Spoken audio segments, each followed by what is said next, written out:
नमस्कार। आप सुन रहे हैं द बॉलीवुड रेडियो और मैं हूं आपके साथ आकाश।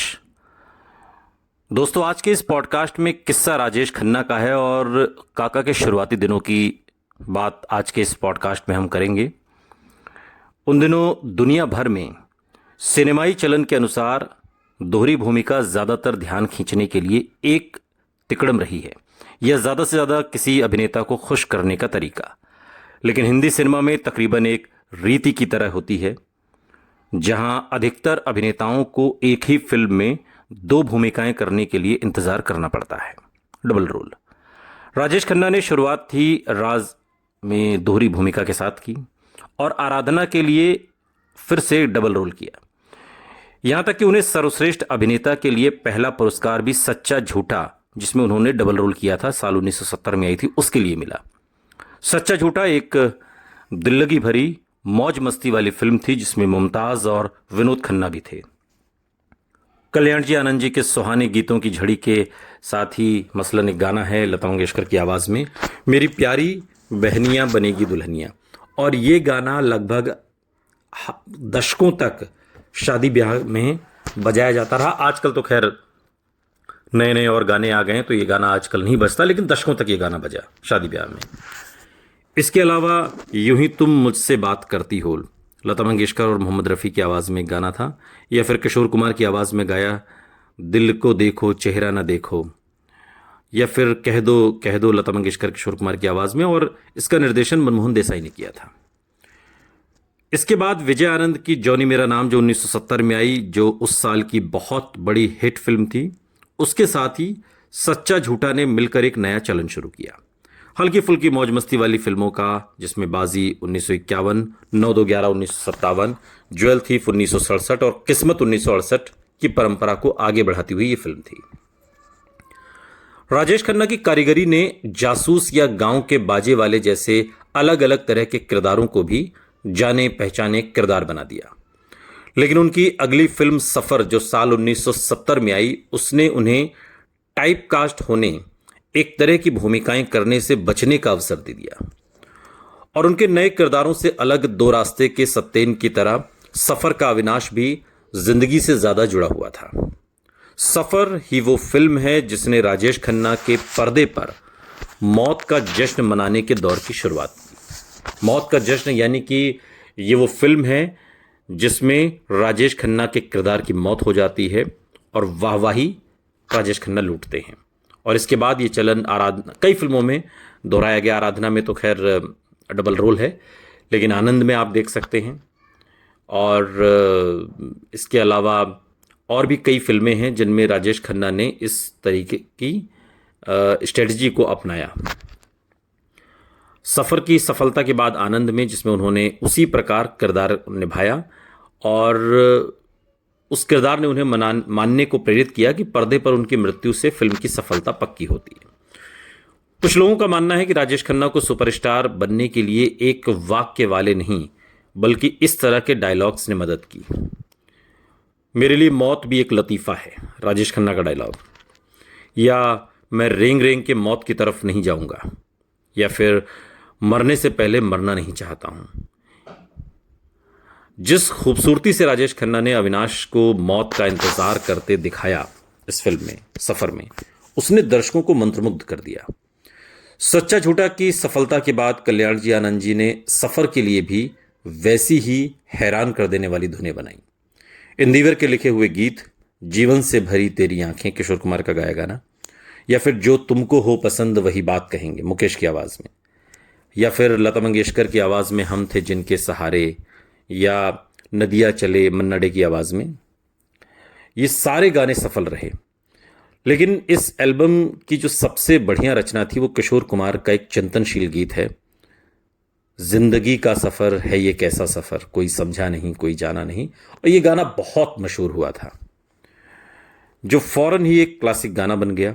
सालों बाद राजेश खन्ना अपने चाहने वालों के नाराजगी भरे खतों के सैलाब को याद करते तो इस फिल्म के लगते ही वो उमड़ पड़ा था। उनके चाहने वाले मर जाने के कारण उनसे नाराज थे कि फिल्म में कैसे वो मर सकते हैं, और उनके अपने शब्दों में सफ़र को मिली प्रतिक्रिया ने उन्हें उलझा दिया था और उन्हें एहसास कराया कि किस प्रकार जब जब उनका हीरो पर्दे पर आए, चाहने वाले कुछ खास आशाएं रखते हैं, अक्सर नामुमकिन। फिल्म की दुखभरी कहानी के बावजूद भी सफर ने दर्शकों को खींचा, बढ़िया अदाकारी, अच्छे संगीत के कारण। और साल खत्म होने से पहले राजेश खन्ना की 2 सफल फिल्में और आ गईं, कटी पतंग और आन मिलो सजना। कटी पतंग एक क्लासिक नायिका प्रधान फिल्म थी जो उन पर थोप दी गई थी। वो उस निर्माण के दौरान लगातार शक्ति सामंत जो निर्देशक थे उनसे शिकायत करते रहे, ये कहते रहे कि वो एक नायिका प्रधान फिल्म है और उसमें वो फंस गए थे। भारी भरकम डायलॉग्स से वंचित, जैसे विनोद खन्ना और शम्मी कपूर ने जाने अनजाने में बोले थे। गुलशन नंदा द्वारा लिखी गई कटी पतंग ने शक्ति सामंत को शुरू से ही प्रभावित किया। जब वो आराधना पर काम करने वाले थे और नंदा ने उन्हें कहानी सुनाई थी, तभी से एक ही रात में दोनों कहानियां फाइनल हुई थी। No man of her non on 1950 में आधारित कटी पतंग ने आराधना के जादू को दोबारा से जगा दिया। अधिकांशतः आर डी बर्मन के संगीत के कारण, जिसके तले किशोर कुमार ने मन्ना डे के लिए 4 सोलो नगमे गाए। आनंद बख्शी के लिखे हुए गाने ये शाम मस्तानी या फिर प्यार दीवाना होता है, ये जो मोहब्बत है, आज ना छोड़ेंगे, राजेश खन्ना के रोमानी आकर्षण को बढ़ाने में इन गानों का बहुत बड़ा रोल रहा।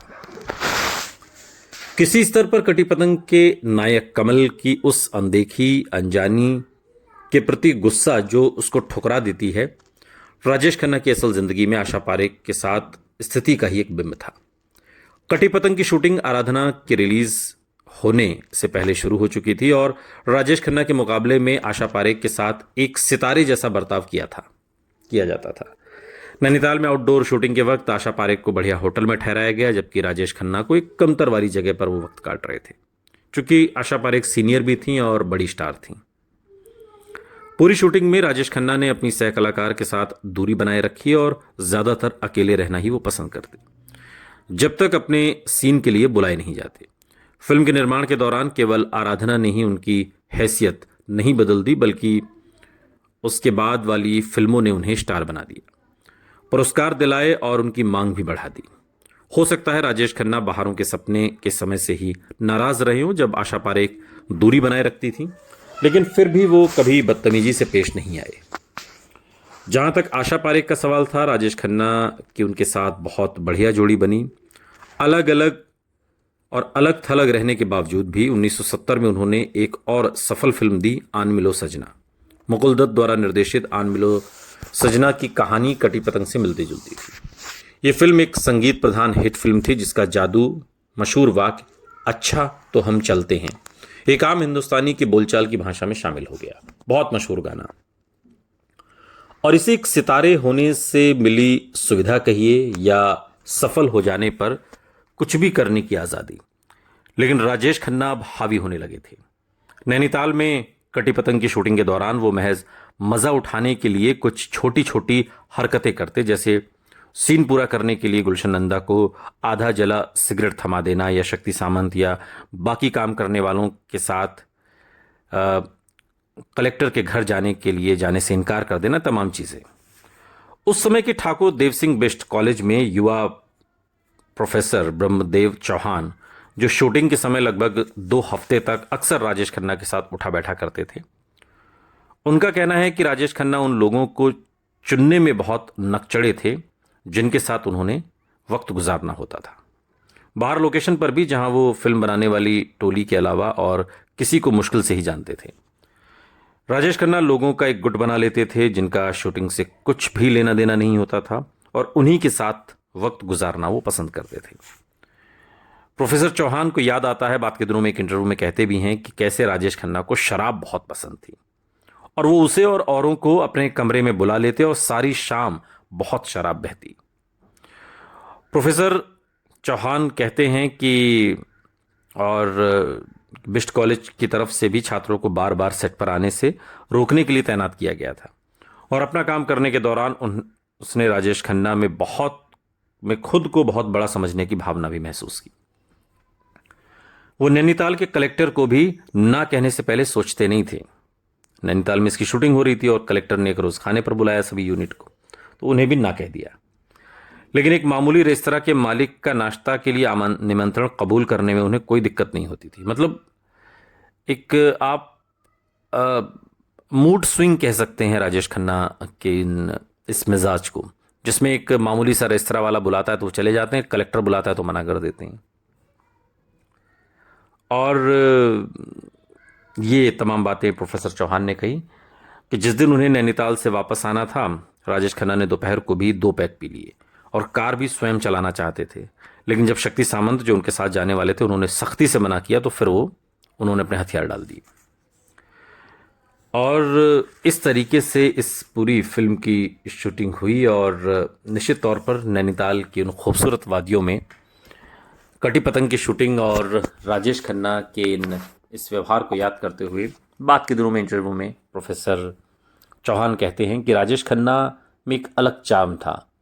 लोगों से सेट पर जो उनके साथ हैं उनसे कम बात करना, बाहर वालों से ज़्यादा बात करना, कलेक्टर के ऑफर को ठुकरा देना और रेस्तरा वाले के पास चले जाना, ये तमाम बातें उनके कैरेक्टर को दिखाती थी कि वो आदमी, और आपको कंफ्यूज कर देंगे कि क्या ये आदमी ज़मीन से जुड़ा हुआ आदमी है या फिर ये एरोगेंट है।